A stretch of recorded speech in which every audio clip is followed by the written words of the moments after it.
Alrighty, so now we're going to do the season preview of the other New York team that is the New York Redbulls. So the Redbulls did something very unprecedented this offseason. They decided to get a very well-known attacking piece that maybe could finally solve the issue that they've been having for the past couple of years, which is a team that lacks in terms of that goal scorer and that creative chance player, and that they really will rely on the hope that Emil Forsberg is finally that guy that they've been looking for, and probably the first big name out of this Red Bulls team in terms of the veteran presence since Bradley Wright Phillips was on the roster of this team not long ago.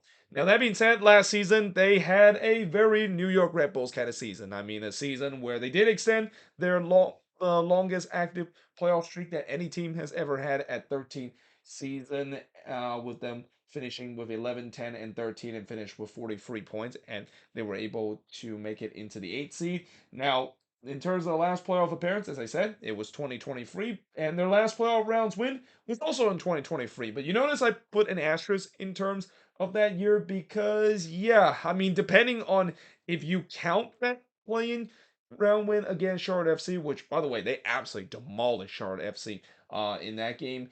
I mean, if you want to count that as a playoff round win, I guess I will put that there, because if you want to look at when's the last time the New York Red Bulls have won a game that is not involved in a playing round, you have to go all the way back to 2018. Like 2018 is the last time that they actually won a playoff round if you not included the playing round, and that has been a long time.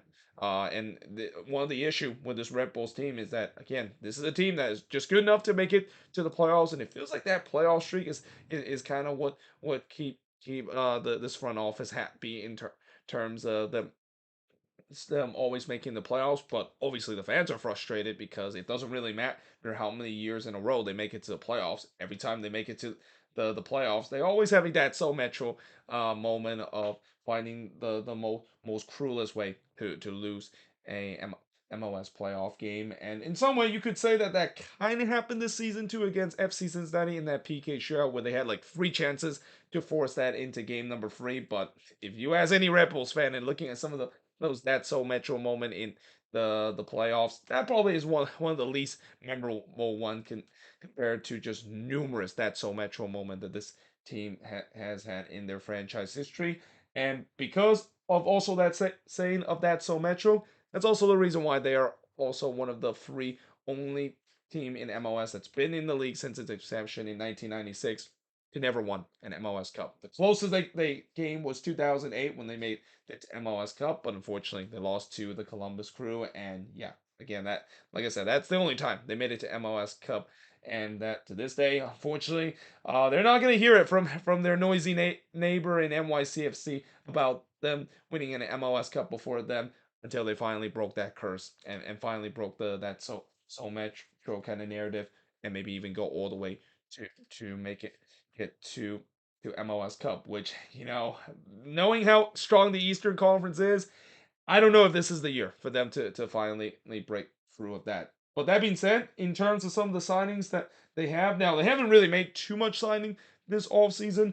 But if there is one signing that, as I mentioned in the beginning, that really changed this team, and it's definitely for the better, it's got to be getting Emil Forsberg from RB Leipzig. Yes, he's not the same player that he was a couple of years ago during his prime, but he's still a guy that will really spring life to this Red Bulls attack. And last season, I talked about how it feels like that could potentially be the case, especially when they, of course, got Dante Benzier, a guy that I thought for a long time was going to be that Bradley Wright Phillips replacement that they desperately needed for a long time. And then, yeah, it did not work out in a big way. But I do think that this one is going to be different because, Frostberg has been proven to be a highly talented talent with RB Leipzig and for many years, and that, again, him being on this team not only will provide the playmaking ability of this team, but also will provide the goal scoring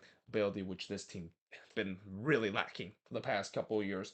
They also got a new center back in Noah Ali, and it's kind of interesting that they decided to bring in another center back, consider their back line has been really solid for the past couple of years. I mean, there's one thing that is consistent with the Red Bulls is that they always have a good back line. They're always defensively sounded. And then in the draft, they of course got Aiden O'Connor in the MLS Super Draft. Now, in terms of players that's no longer on this team, there are definitely quite notable players that are no longer with this team. One of those is Luquinhas. So when Luquinhas decided to go back to Brazil, and that the Red Bulls now open a DP spot, many would say that they're definitely going to spend that on a number 9 spot, and it'll be interesting to see whether they can get this over the line for the remaining part of the off season, or maybe they'll wait until the summer transfer window and hope that Dante Van Zier will have a bounce back season after the nightmare of a season he has in his debut with the New York Red Bulls. Christian Castros Jr., they've been saying goodbye to him for a very long time. I mean, he's a guy that has been so important to this Red Bulls team for so many years now, and that it's kind of sad to see that he does bid his goodbye and decide to move elsewhere. But one player that has kind of become a bit of a meme and almost reaching Breck Shea level of meme kind of territory is Tom Barlow. And yeah, it's kind of interesting that he's now no longer a Red Bulls player and that he moved on to the Chicago Fire. I mean, some Red Bulls fans will say good riddance, but honestly, I would definitely miss him. Being a New York Red Bulls player and all those memes that we talk about him not able to score the easiest goal as a number 9. But at least I will say that I won't miss him because now he's going to be joining the Chicago Fire, and that I know the Fire has got a legit number 9 in Hugo Kuipers, but I won't be surprised we will see maybe a couple of Tom Barlow kind of appearance. And again, the general rule is that if you concede against Tom Barlow, your defense is bad, and you're having a bad game. But that being said, another player that they lost is Drew Yearwood. He of course went to Nashville SC, which is not a big surprise because it feels like the New York Red Bulls and Nashville must have a gentleman agreement that they have to sell off their one of their midfielders every single off season. But another important piece that they lost is Omer Fernandez to the Colorado Rapids, and as I mentioned in the Rapids season preview, I think this is a great signing for the Colorado Rapids, but also a very surprising move by the New York Red Bulls. I mean, I know that Omer Fernandez is a very talented player for them, but I didn't think that they were going to sold him off to another MLS club. I always thought that he was going to stay with the Red Bulls for a long time before eventually they do sell him off to Europe. But no, he decided to join the Colorado Rapids, and it'll be interesting to see how he's going to do with the Rapids and how this could be a decision the Red Bulls could regret. Consider how dangerous Omer Fernandez is, especially in the New York Derby. I mean, I'm pretty sure NYCFC fans has to be super relieved that Omer Fernandez is no longer on this Red Bulls team, because he's like the ultimate boogeyman whenever they have to face against the New York Red Bulls. And then you also see Hassan Nadam no longer in this team. Jaden Reed, Steven Savorta, Matthew Nusi them. Cal Duncan, I believe his loan did ended with the New York Red Bulls, so I think he's now back in Belgium. Though I'm not sure if that's entirely true, because on the roster they did say that he is still part of the roster, but they also will no longer have Jorge Vaz as well. Now, in terms of the preseason schedule, well, it started well for them. I mean, they won 6-0 against Florida Gulf Coast University. I mean, anytime when you face against a college team, you're expected to not only win, but pretty much beat them handedly, and that's exactly what the Red Bulls had. And I think that was also a game when Emil Forsberg basically scored a goal loss. I think he scored from the halfway line, which again, it seems like we're going to see more of those goals this season. Considering last season, it feels like at time there was one part of the season where that feels like it's a daily kind of thing where we see goals that score from the halfway line. But on January 24th, they did win 3-0 against New England. They did get a 2-2 draw against the Chicago Fire, and then they drew 2-2 against St. Louis City. Now, in the next game, which is going to be in the Coachella Valley Invitational, as they're one of the teams that was invited in that tournament, they're going to be playing against Austin FC. Again, this might be a game that I might be looking to keep an eye on while I'm down there in the Coachella Valley to watch a whole day of preseason action in this tournament. And then they finish the preseason by playing against the LA Galaxy. Now, looking at their first 10 game of the season, they have to start their season on the road to play against Nashville SC before go on the road to play against the Houston Dynamo. Then they return home to face against FC Dallas before they're going to go on the road to face against the defending MLS Cup champion, that is the Columbus Crew. Then they play against Inter Miami, which, by the way, I'm not sure if that's the time when the March international break happened. I mean, I'm pretty sure Red Bulls fans are hoping that's not the case because I have a feeling if there's any game that is going to be completely sold out at Red Bull Arena, it's definitely going to be that game. But then they have to go on the road to play against Orlando before going on the road to face against FC Cincinnati. So yeah, the schedule doesn't get easy for the Red Bulls, at least in the early part. They return home to face against Chicago, but then they have to go on the road to play against LAFC before returning at home to play against the Vancouver Whitecaps. So they're going to be playing a couple of Western Conference fall doing the first 10 games. The post Leeds Cup, they go on the road to face against Charlotte FC first before returning home to face against the Philadelphia Union and Sporting KC. Then they go on the road to face against the Chicago Fire before returning home to play against Atlanta United.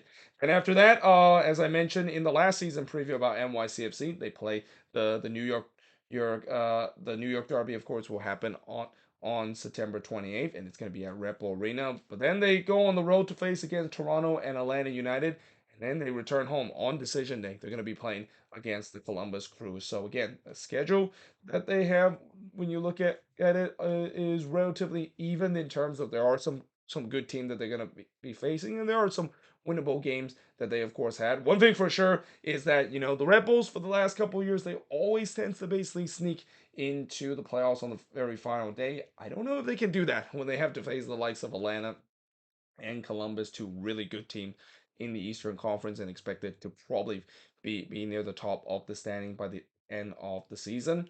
Now, looking at the strength of this team, it's obviously going to be the defense for this New York Red Bulls team, and even the goalkeeping with Carlos Cornell, one of the more underrated goalkeeper in the league, is always going to be a strength for this team. But I'm actually saying the attacking midfield could be a strength for this team. As I mentioned, Emil Forsberg, he's going to really add a huge dynamism to this Red Bulls attack, and I won't also be surprised he might be carrying this Red Bulls team on the attack too. I think that's kind of one area that I am still a little concerned about this Red Bulls team. I mean, they're a team that is still kind of stuttering on the attack, as what we have seen really from this Red Bulls team in the past. But Emil Forsberg is definitely going to try carry that, and you can maybe say the same thing about the other attacking midfielder in Lewis Morgan. Though obviously the concern with Lewis Morgan is that can he rediscover that good form that he had in his first season with the Red Bulls. I mean, he's been out a long time because of back-to-back season-ending injury, and when you suffer two major injury back-to-back in quick succession, it is very hard to try and to get yourself back to the player that you used to be. And if that's the case, I think Lewis Morgan could be in contention for comeback player of the year, considering all the injuries that he has been dealing with. But yeah, obviously I think the strength of this team is definitely going to be on the defense. And I might even just put email for Frostberg being there because he's probably gonna have to do a bit of a carry job on this attack, because the biggest weakness obviously with this team is that number 9 position. Again, unless if they decided to bring in a DP number 9 and actually are smart about bringing this DP number 9, because they have whiffed on a lot of number 9. It feels like ever since BWP left this team, he's pretty much put a curse on this team that they cannot have a reliable number 9, and that again, they're also hoping that maybe Dante Vancier will have a bounce back season, but that's obviously not a guarantee. And then of course they need some depth on the left back and on the attack. Again,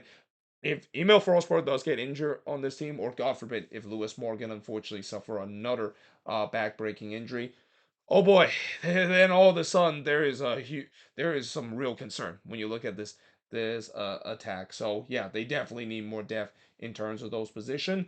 But obviously the expectation for this season, again, win a playoff round and maybe sell some young talent. I mean, the sell some young talent is probably one that they're going to do. John Token might be the next guy I think that could be sold to Europe for a big amount of money from the New York Red Bulls, and especially from the Red Bulls Academy. But again, when it comes to the playoff thing, I know that this team is going to make it to the playoffs because every time I doubted them, they somehow still make it to the playoffs as well. But I guess maybe win a playoff round. And I want to say go deep, but also I just feel like it feels like this team will always have this narrative of that so Metro moment will always happen in the playoffs, no matter what. You just don't know what kind of that so Metro moment is gonna be, but we know it's gonna happen, especially in the postseason. So yeah, again, usually when I talk about teams and have expectation, they want to make it to the playoffs and go deep, but it's hard to say that that's the